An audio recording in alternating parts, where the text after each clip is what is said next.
Class good morning. पिछली video तक हमने लेसन नंबर 4 दक्षिण शैली के 4 लॉन्ग क्वेश्चन कर चुके हैं। आज हम क्वेश्चन नंबर 5 कर रहे हैं, जो है अहमदनगर चित्र शैली पर नोट लिखो। अहमदनगर निजाम शाह की राजधानी थी, जो कि दक्षिणी के उत्तरी भाग में है। बीजापुर और गोलकुंडा की तुलना में यहाँ सीमित चित्रों की रचना हुई। कि बीजापुर और गोलकुंडा में जितने चित्रों की रचना की गई उसकी तुलना में यहाँ पर बहुत कम चित्र बने हैं। सन 1665 ईस्वी में तालिकोटा के युद्ध के पश्चात अहमदनगर के निज़ाम हुसैन शाह की मृत्यु हो गई। उनकी बेगम सुल्ताना अपने पुत्र मुर्ताज प्रथम के लिए शासक बनी, जिनका शासन हुमायूं की देखरेख में था।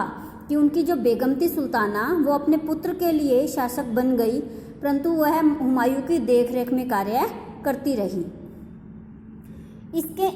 इनके शासनकाल में एक प्रसिद्ध ईरानी काव्य रचना हुई, जिसमें हुसैन की विजय और विवाह संबंधी वर्णन था।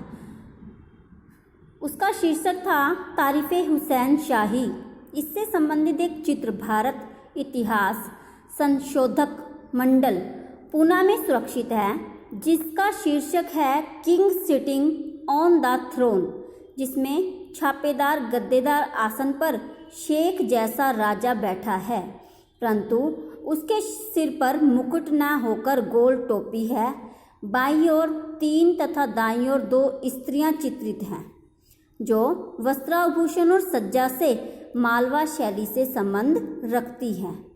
कि इसमें जो वेशभूषा वस्त्रभूषण जो भी डाल रखा है वो मालवा शैली से संबंधित है। बरहन द्वितीय हुसैन शाह के सबसे छोटे पुत्र थे, जिसने अपने बड़े भाई मुर्ताज के विरुद्ध विरोध किया। बाद में 1583 ईस्वी में वह भागकर अकबर के दरबार में चला गया, परंतु कुछ वर्षों बाद वह 1591 ईस्वी में पुनः वापस अहमदनगर आ गया।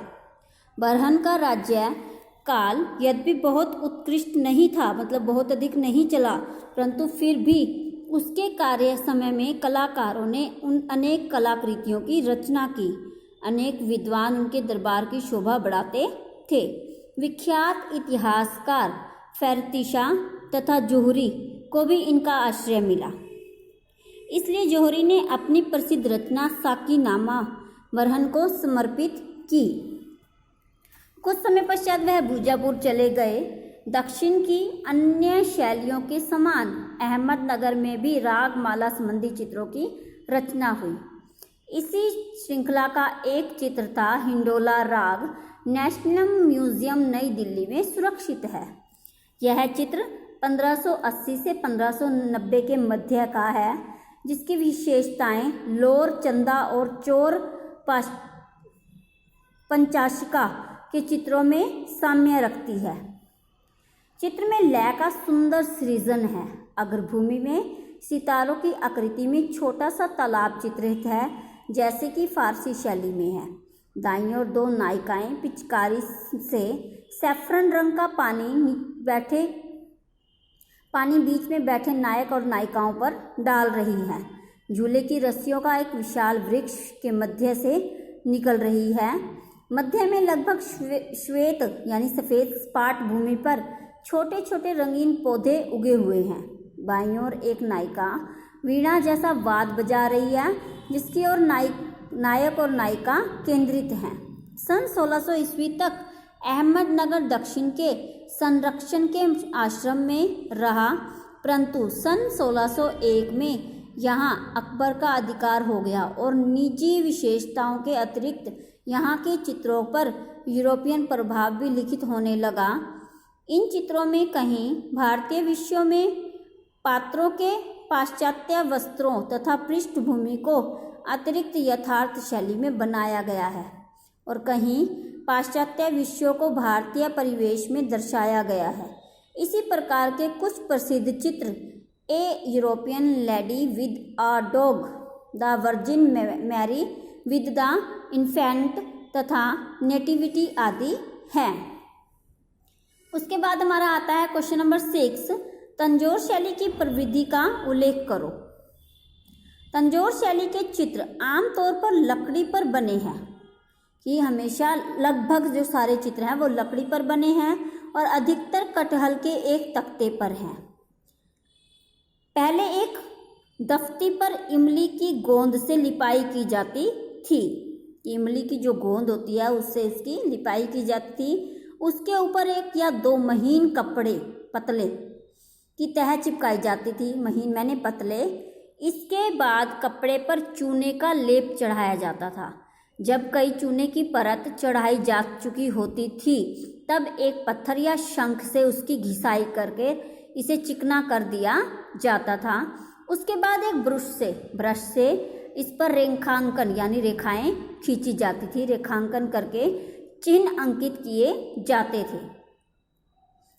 जहाँ पर रत्न बहुमूल्य पत्थर जड़े जाते थे, यानी रेखाएं लगाई जाती थी कि कहाँ कहाँ पर इन्हें लगाना है।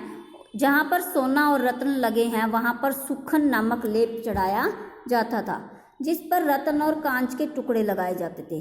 फिर उसके बाद चारों तरफ यही लेप चढ़ाया जाता था, जिससे भूमि ऊंची हो जाती थी कि और रत्न पक्की तरह चिपक जाए। यदि बीच में अधिक जगह रहती तो उसे कूची से रेखा या बिंदियों द्वारा सुसज्जित कर दिया जाता था।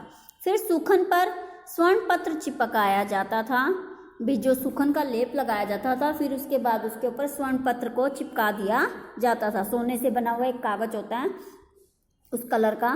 स्वर्ण पत्र को पहले पूर्ण रूप से सजाया जाता था, उसके पश्चात चित्रित स्थानों को सजाया जाता था और इस प्रकार तंजौर शैली के चित्र पूर्ण रूपेण तैयार, मतलब पूरी तरीके से तैयार होते थे। तंजौर शैली की विषय वस्तु। तंजौर शैली के चित्रों में मुख्यतः 3 विषय वस्तु मिलती हैं। सर्वप्रथम वे चित्र आते हैं जिनकी विषय वस्तु पौराणिक है, यानी पुरानी है।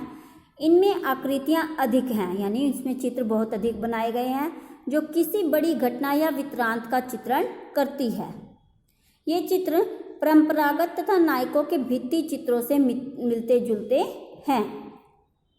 दरबारी दूसरे चित्र हैं दरबारी चित्र, जिसमें राजाओं के व्यक्ति चित्र मुख्य हैं। ये व्यक्ति चित्र उत्तर की कला के अवशेष हैं जो बड़ी औपचारिकता के साथ बनाए गए हैं।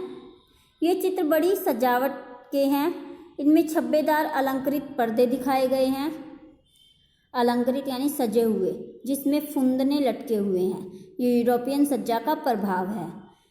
राजप्रसादों तथा स्थापत्य कला का भी इनमें भव्य दर्शन होता है, जिसमें झाड़ फानुस लगे हुए हैं। व्यक्ति चित्र शाही वैभव के प्रतीक हैं, फिर भी सौम्यता लिए हुए हैं।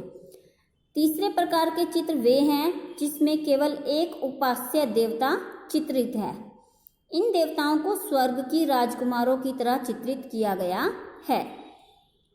मुख्य आकृतियों को एक मंडल या पंडाल में बनाया गया है। उसे सारी शक्तियों व गुणों के साथ अलंकृत यानी सुसज्जित किया गया है। अधिकतर उसमें उपासकों के साथ बाल कृष्ण के चित्र हैं। मुख्य चित्र को स्पष्ट रेखाओं से बनाया गया है। आकृतियों के चेहरों व शरीर गोरे व स्वस्थ दिखाए गए हैं तथा कुछ छाया का भी प्रयत्न है। चित्र सपाट और शोभा युक्त हैं। सपाट यानी सीधे और शोभा युक्त हैं। स्वर्ण का अधिक उपयोग व रत्नों के चित्र चमकदार तथा बहुमूल्य लगते हैं, जो एक दैविक लक्षण है।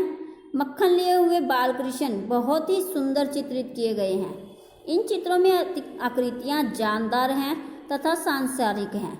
उनका प्रसन्न बदन अच्छाई का प्रतीक है।